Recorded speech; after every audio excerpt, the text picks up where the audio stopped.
Hi, everybody. I have some quick housekeeping to go over before I begin.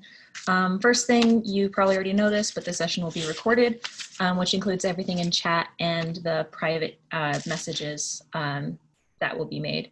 Your audio and video should be turned off, and there'll be time for a Q&A at the end, so please use the chat in the meantime to ask questions that will be addressed at the end or to just interact with other people. And again, you've probably already heard this, but tweet using the hashtags Library 2020 and Small Rural Independent.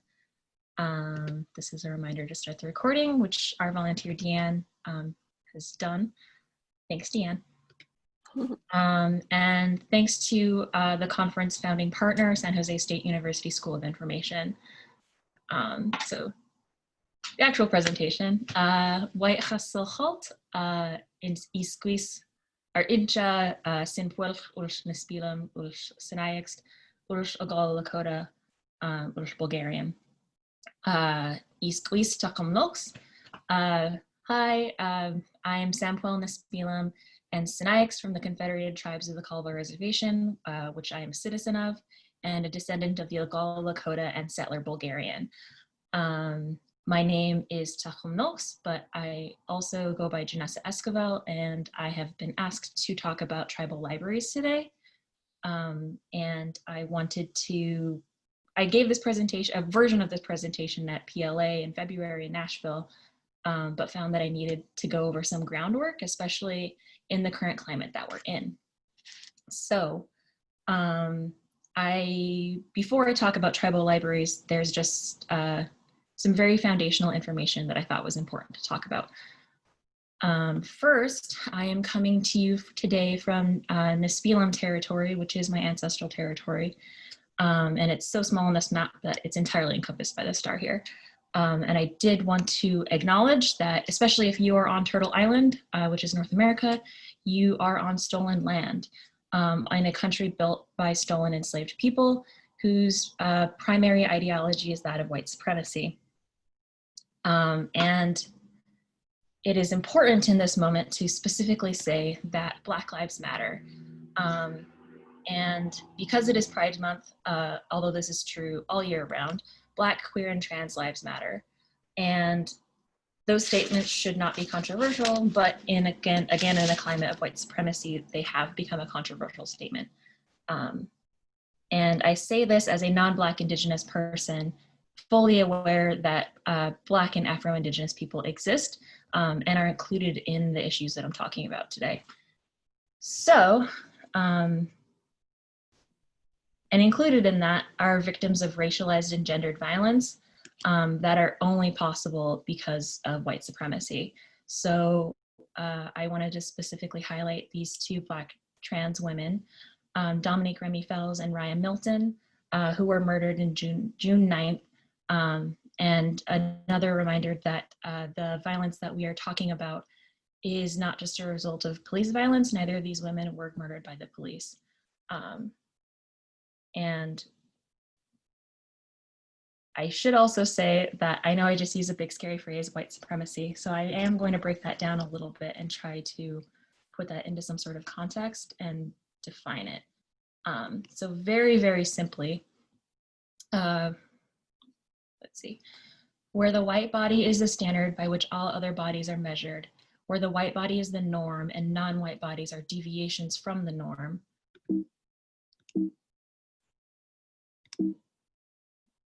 Now I can't, there we go. This extends to all things associated with and created by those bodies. For example, hair, culture, music, religion, nationhood, dress, etc. This is what we talk about when we talk about white supremacy. So some questions you might be asking yourself are, what does this have to do with libraries? And what does this have to do with me and you? And I would say that, first of all, in a society built on the principle of white supremacy, its institutions are inherently racist. So libraries are included here, period. So on the left, we have, this is from a 2017 article about one of the first sit-ins in the United States that I'm aware of, which was actually at a segregated so-called public library in Virginia. And this was in 1939. 5 Black men were arrested for reading in the library. They had tried to apply for library cards and were denied. So instead they sat, they performed a sit-in. And examples of white supremacy in libraries today are on the right. And those 8 examples are not comprehensive. So even if you, some people kind of tend to look at a list like that and just do like a checklist and think that if they address those things, then the problems will be solved.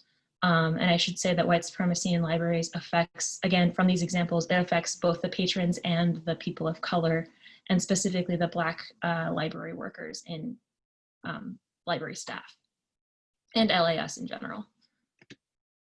So there is a tendency in libraries today to think that we can't talk about these things, or that we shouldn't talk about these things, that we should remain neutral. And there's just a quote here from this paper that I really admire from these women of color that says that the assertion that libraries has been socially and politically neutral organizations is ahistorical. When libraries decide not to address issues relevant to people of color, they are not embodying neutrality. They are actively electing not to support the information and service needs of a service population. In order for libraries to live up to their core values, which they list as ALA values for things like the public good, democracy, access, and social responsibility, they must engage actively with communities, especially when those communities are in crisis. And they further go on to define neutrality as a practice and structural oppression of marginalized groups, as it is characterized by disengagement from, as opposed to active engagement with, crises within communities of color. When libraries frame disengagement as neutrality, they excuse themselves from engaging with social movements like Black Lives Matter. From this perspective, choosing neutrality or disengagement in a time of conflict is choosing to maintain status quo at the expense of one portion of the community. So, to be anti-racist and to lead across difference, institutions must be dismantled and rebuilt with intention. As with other institutions, reform in libraries is not enough. And I should say that there's this knee-jerk reaction to do these things in this column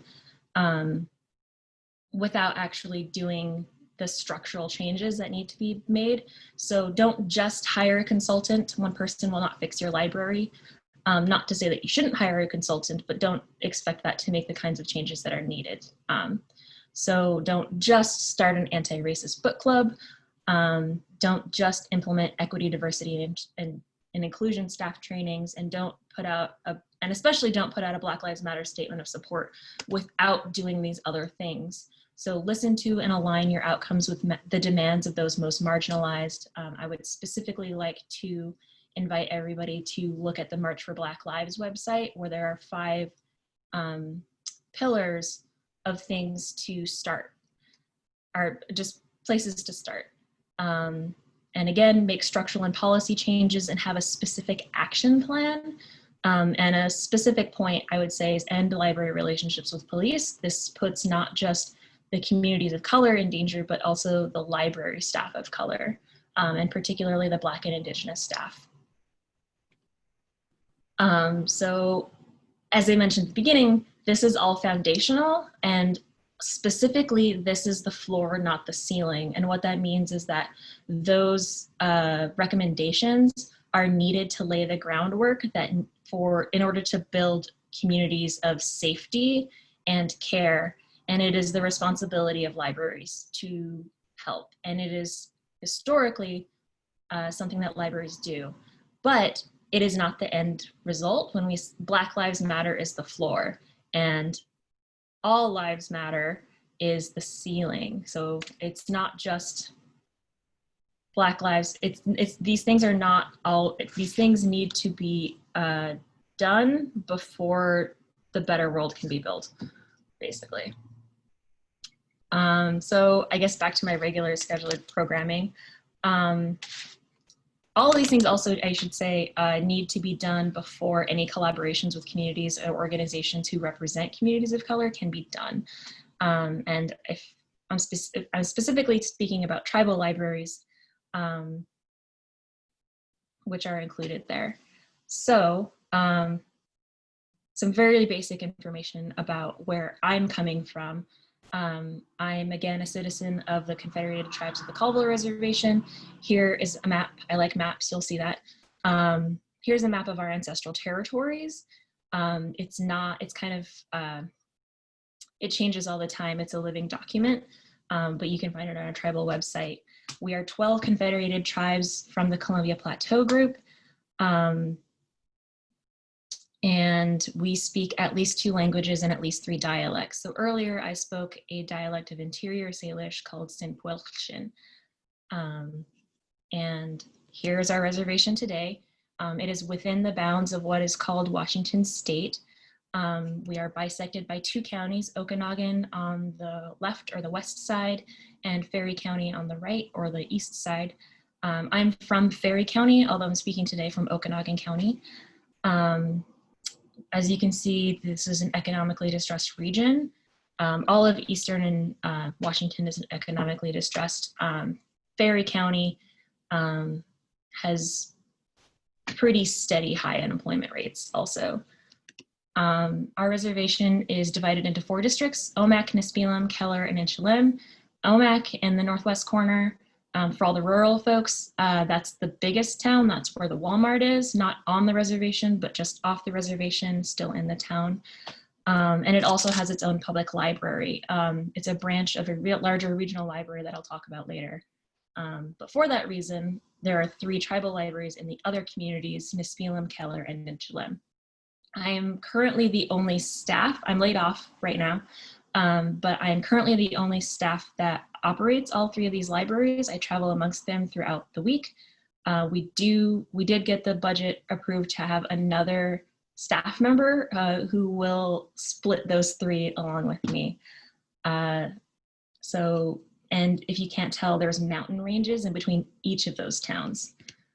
More about our communities. According to a 2018 community survey that our library put on, not 1 in 4 people on our reservation not only do not have internet access at home, they also do not have mobile data at home.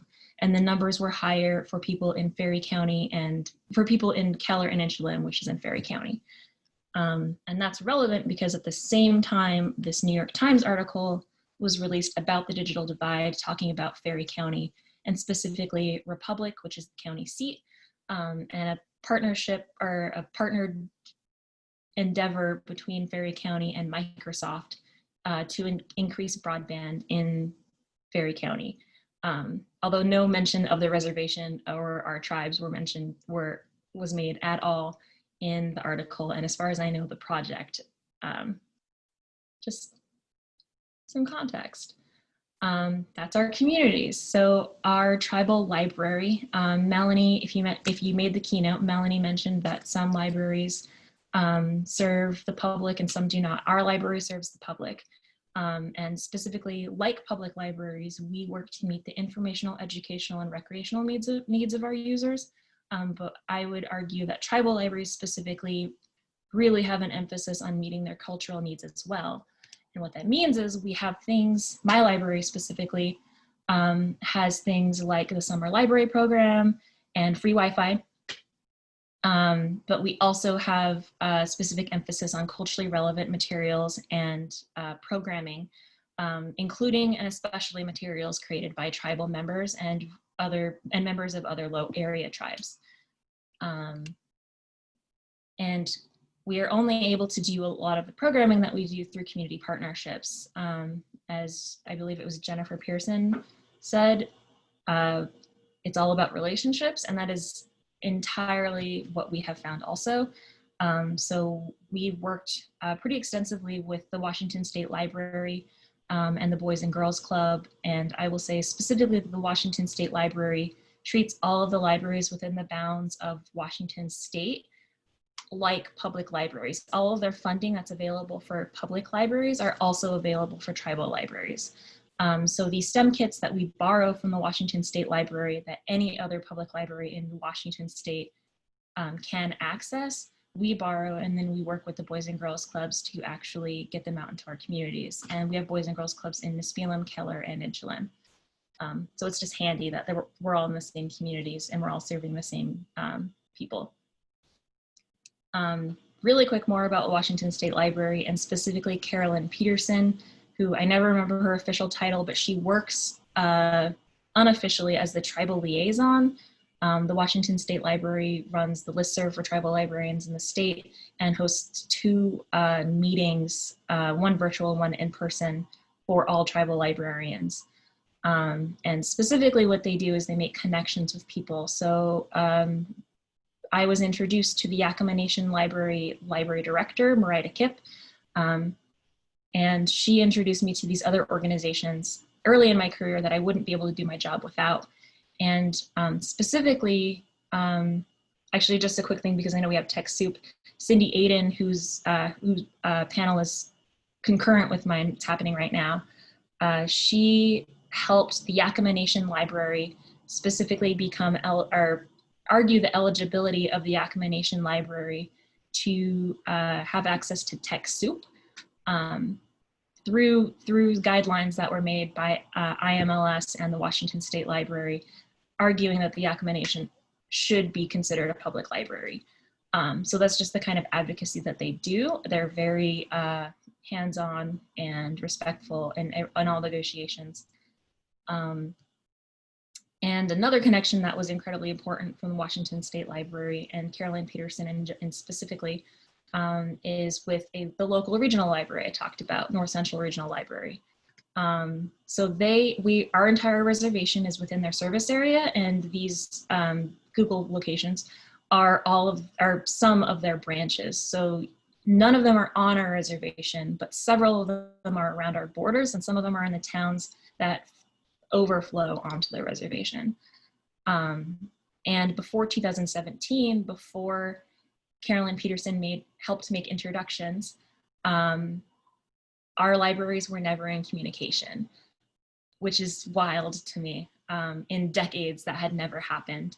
But I am now in pretty regular in contact with the executive director and other managers of the North Central Regional Library, which led to these other things. I am now able to go to free in-house staff trainings that NCRL has for things like collection and development, readers advisory, and we have access to STEM kits, which is great because they're expensive and they take up a lot of physical space, which we don't have a lot of. And we are partnering with a local community college.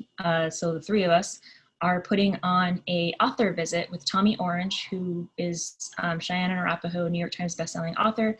And we're having it on our reservation, which we never would have been able to do without the support and without the relationship building of NCRL and Washington State Library.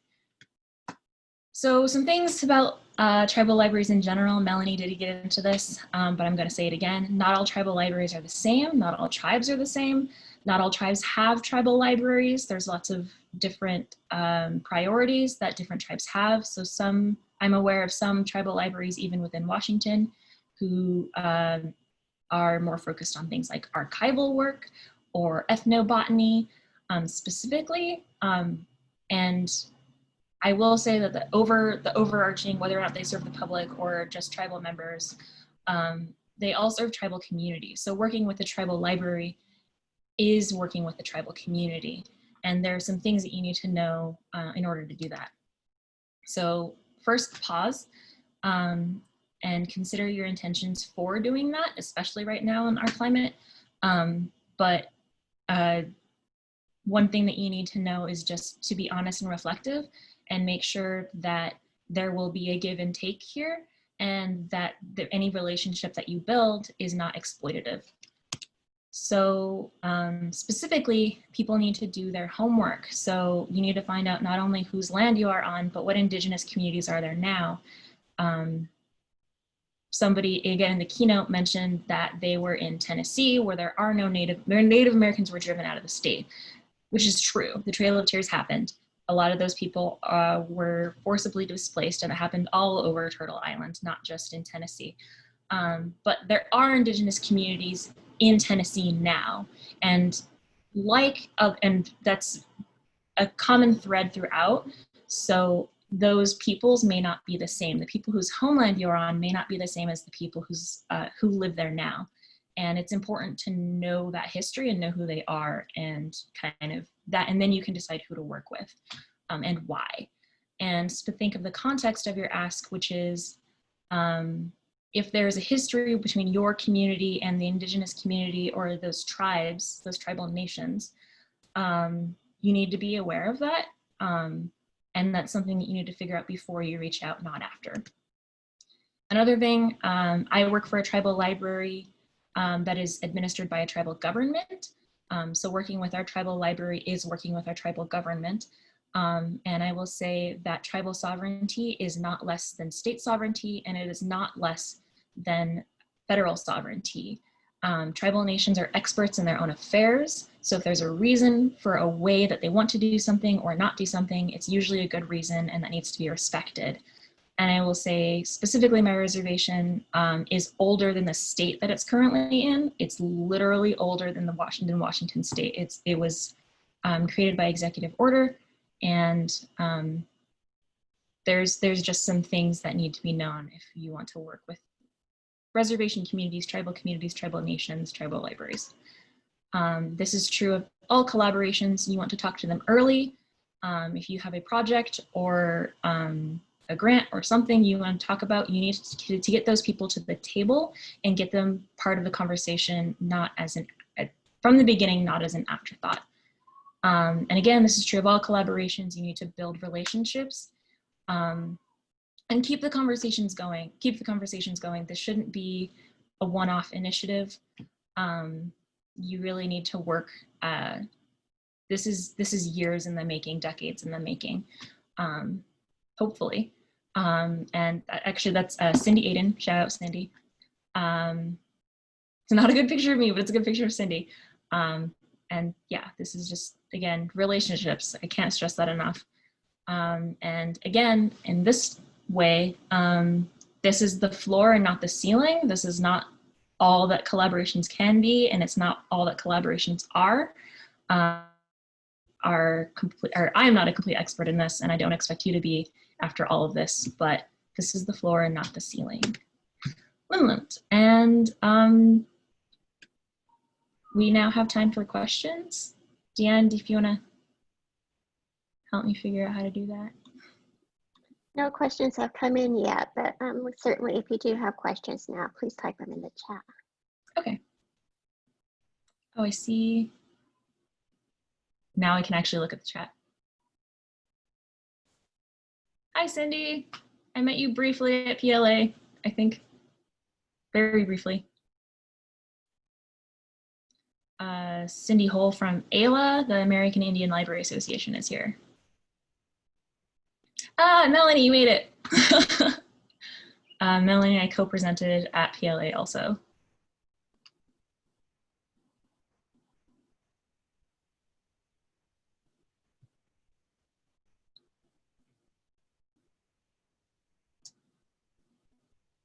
Are there better, okay, so Katrina says, are there better or worse ways to initially reach out to find out what programs already exist for tribal communities?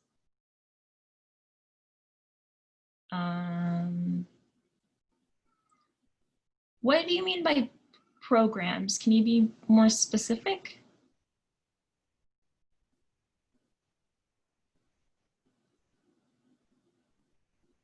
Like what? I guess, okay, so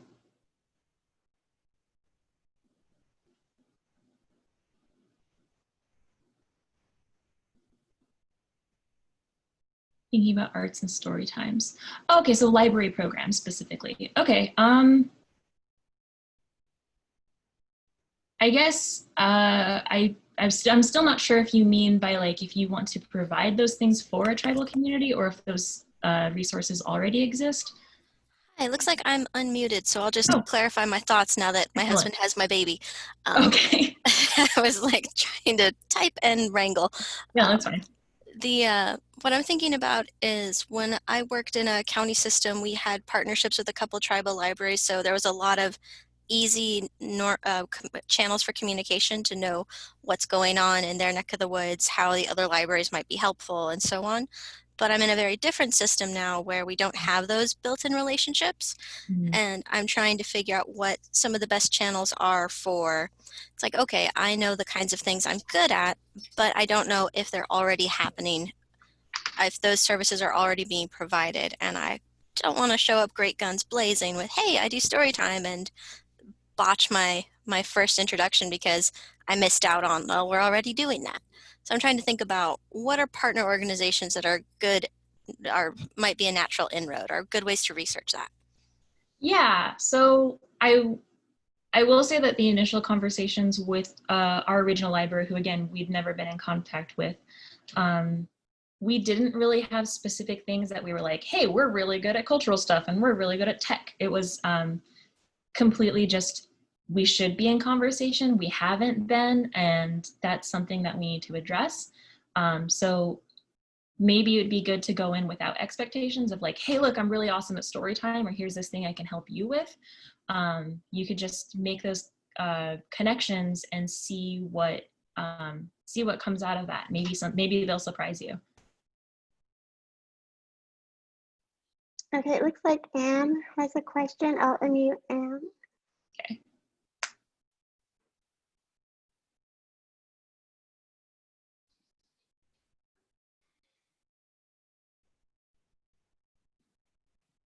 Anne? I'm sorry, it's not letting me unmute her for some reason. Oh, got it. Sorry. Okay, wait, okay, Sorry. okay. Okay, so I am on the island of Molokai in Hawaii, and we are part of Alulike Native Hawaiian Library. So, sorry, I get choked up. We recognize some of the same issues and problems that you folks have, as far as intentions and being minimalized and stolen land and minimal resources. And like, even just the fact that you said you're laid off right now, our library was closed for 2 years and just functioning on volunteers because of the lack of funding. Is that what you're going through now? And why is there no pool of monies for you? Do you not get state monies? We don't get state monies because we're part of a nonprofit. How do we fix, in your opinion, how do we fix this staffing problem? Because it doesn't do anybody any good to have a library full of resources that is not open. No, you're right. We're not. So thank you for that question. It's an incredible question. So first, I'm laid off due to the pandemic. We're in Washington State, so our tribe decided to follow the governor's order and shut down in March. And I telecommuted for a month, and then our tribe laid off like 300 people or something. So that's why I'm laid off right now. I will say that we did used to have more staff when our libraries first opened back in the 70s. And then slowly with your budget cuts, it came down to 1 staff manning 3 libraries. So, and I will say also, as a tribe, we are eligible as a tribal nation, we are eligible for federal grants. So we do get grants from IMLS, like the basic and enhancement grants, those kinds of things. And again, specifically because Washington State Library includes tribal libraries as public libraries, we are eligible for grant funding from the Washington State Library. And that's a decision that can be made on the state level to help out tribal libraries, including hopefully yours.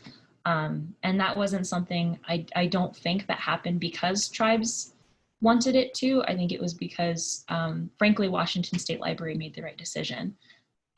So more generally, how do we fix the staffing issues? I don't think I have an answer to that. That's a really big, that's something that maybe we could all talk about.